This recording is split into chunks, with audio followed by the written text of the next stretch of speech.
کہ تمہاری بیوی پر تمہاری ماں کی خدمت لازم نہیں ہے. یار تم بے شرمو, تمہاری ماں جب تمہاری بیوی کو بلاتی ہے کہ بیٹا پانی لے کر آؤ, بغیر تو تم اپنی بیوی کو یہ مسئلہ بتایا کرو کہ تم پر میری ماں کی خدمت لازم نہیں ہے. کیسے بے شرم لوگ ہیں, غیرت نہیں ہے ان لوگوں میں. آپ اس پر بیان کرو کہ ساسیں بہوؤں پہ ظلم کرتی ہیں, ہم بھی سنیں گے آپ کی بات, کرتی ہیں, اس میں دو رائے نہیں ہو سکتی. اس کو غلام بنا کے رکھتی ہیں, غلط ہے, نہیں رکھنا چاہیے. لیکن آپ نے اتنا مبالغہ کر دیا عورت کے حقوق, فیمنسٹ عورتوں کو بھی پیچھے چھوڑ دیا آپ نے. گھروں کا نظام کیسے چلے گا؟ ہمیشہ گھروں میں چھوٹے کس کی خدمت کرتے ہیں؟ بڑوں کی. یہ ہماری سوسائٹی کی خوبصورتی ہے.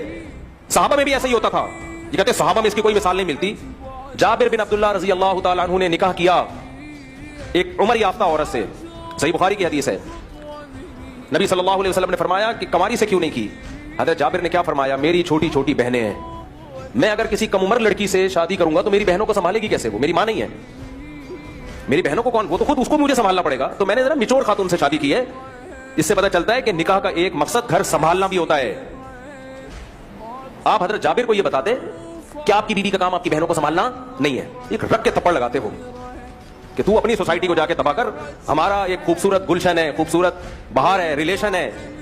مرد کے دل میں جگہ ہی وہ عورت بناتی ہے جو عورت اس کے ماں باپ کی خدمت کرتی ہے. مرد کہتا ہے میری خدمت مت, اگر مرد کا بچہ ہوگا, غیرت مند ہوگا, مجھے اگنور کر دے, میری ماں کا خیال کر.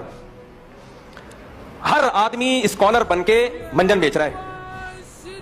یہ ہمارے ملک میں بہت بڑی آفت ہے. جس کی جو فیلڈ نہیں ہے نا, وہ اسی میں آگے نکل رہا ہے. جب بھی کوئی ایسا اسکالر بیان کیا کرے نا کہ آپ کی بیوی پر آپ کی ماں کی خدمت لازم نہیں ہے, تو اس کو بول تو اپنے گھر میں اپنی بیوی کو سمجھا یہ باتیں.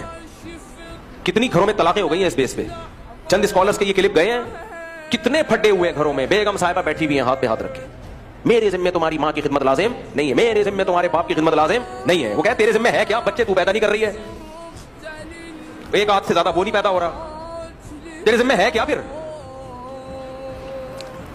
آپ کہہ سکتے ہو کہ بیٹا کرے نا ماں کی خدمت, یقیناً کرے, باہر کے کام کون سنبھالے گا بھائی؟ جب بیٹے کو موقع ملتا ہے, غیرت مند بیٹا بیوی کو پیچھے چھوڑ کے خود ماں کی خدمت کرتا ہے. میں کھلاؤں گا اس کو پانی, پلاؤں گا اس کو پانی, میں اس کے لیے چائے بناؤں گا. لیکن مرد کے ذمہ اللہ نے کہاں کے کام رکھے ہیں؟ کم وقتوں, تم تو ایک اکیڈمی میں بیٹھے ہوئے ہو, باہر جاتے نہیں ہو. مرد کو کمانے کے لیے باہر جانا پڑتا ہے. تم لوگوں کو کیوں خراب کر رہے ہو؟ جو سعودی عرب میں جاب کر رہا ہے, جو امریکہ میں جاب کر رہا ہے, جو ہم تو اسی کے قائل ہیں کہ جہاں جاؤ سفر میں بیوی کو ساتھ لے کے جاؤ. لیکن ہر آدمی کے پاس اتنے وسائل نہیں ہوتے. اصل حکم تو یہی ہے کہ ساتھ ہونی چاہیے تمہاری, لیکن ہر آدمی اتنا افورڈ نہیں کر سکتا. صحابہ میں بھی ایسا نہیں تھا, سب نہیں لے کے جاتے تھے. جو غریب صحابہ تھے ان کی بیویاں گھروں میں رہا کرتی تھیں. وہ کمانے کے لیے جاتے, جہاد کے لیے جاتے, بیویاں کہاں رہتی تھیں؟ گھر میں رہتی تھیں. ایسا سوسائٹی کا بیڑا غرق کر رہے ہیں یہ اسکالرز. مرد کے دل میں سب سے زیادہ قدر ہی اس عورت کی ہے جو اس کے ماں باپ کو, وہ شادی کرنے کا ایک بڑا مقصد ہی یہی ہوتا ہے بھائی. لڑکیوں کو باقی بنایا جا رہا ہے. آپ بھی کریں خدمت, لیکن باہر کے کام اللہ نے کس کے ذمہ لگائے ہیں؟ مرد کے ذمہ لگائے ہیں. ہاں یہ ضرور ہے کہ اس میں اعتدال ضروری ہے, اعتدال. گاؤں دیہاتوں میں ہم نے خود دیکھا ہے کہ عورت جو بہو ہے نا, اس کو ایسا کھینچ کے رکھتی ہے, نچوڑ دیتی ہے اس کو ظلم کر کے. 18 روٹیاں پکوائی جا رہی ہیں, زیادتی ہے, یہ ظلم ہے, یہ ظلم ہے بھائی. اعتدال ہونا چاہیے ہر چیز میں. اس کے سونے کا خیال کرو, یہ تھوڑی کہ جب چاہے اٹھا کے ٹھڈا مار کے اٹھا دیا, نہ کوئی سونے کی فکر, نہ کوئی اس کے آرام کا خیال ہے. لیکن جب گھر میں رہتے ہیں اکٹھے تو کاموں کو بانٹنا پڑتا ہے, سب کو مل جل کے کام کرنا پڑتا ہے.